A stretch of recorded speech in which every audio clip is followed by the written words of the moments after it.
C'est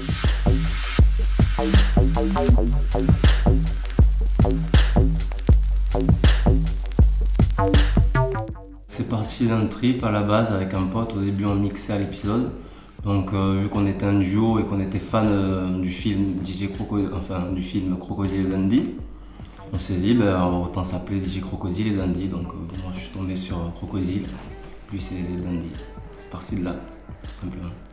En fait, moi je suis tout d'abord grand fan de musique. Et un jour, avec un pote, on s'est lancé un défi de mixer au sans dessin.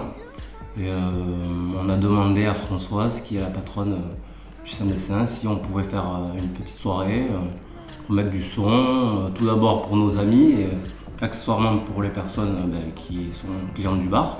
Et elle nous a dit oui, elle nous a fait confiance, donc on y allait, on a mis du son, les gens ont kiffé. Donc au final, on a continué à mettre du son dans notre bar grâce à ça, quoi. Bon, on va dire que j'essaie de faire la promotion du trap. Donc c'est un style qui est peu connu en France.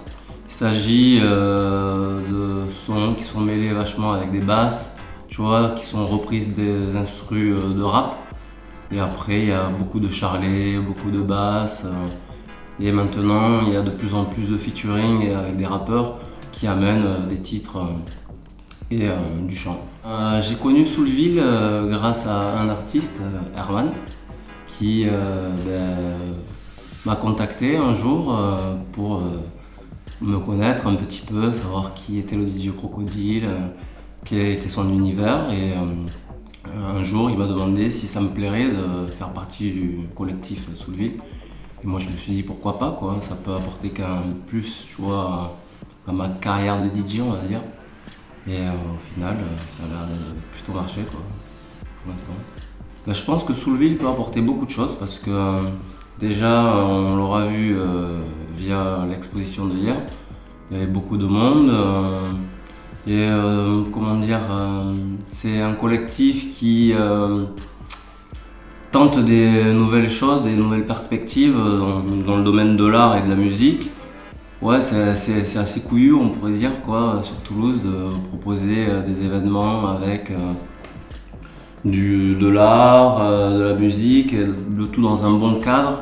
Et ce qui est bien, c'est qu'ils font appel aux personnes un peu underground, quoi. Donc la plupart du temps, sur Toulouse, il y a beaucoup d'événements de ce type-là. Et c'est souvent les mêmes personnes qui gravitent autour de ces événements. Donc je trouve que c'est plutôt bénéfique de faire partie de ce collectif. Mes projets à venir, ce serait d'être un DJ, de mixer à LA, tu vois. Ça, ce serait vraiment la consécration. À venir, je vais mixer en tant que résidence dans le bar Le Sans Dessin. Et je vais essayer de continuer à faire des événements de ce type-là, des vernissages, là où les gens me contactent et où les gens m'acceptent, quoi. Je pense que petit à petit, grâce à des petits événements comme ça, là, je vais arriver à faire ma place dans ce dur milieu qui est le son, quoi.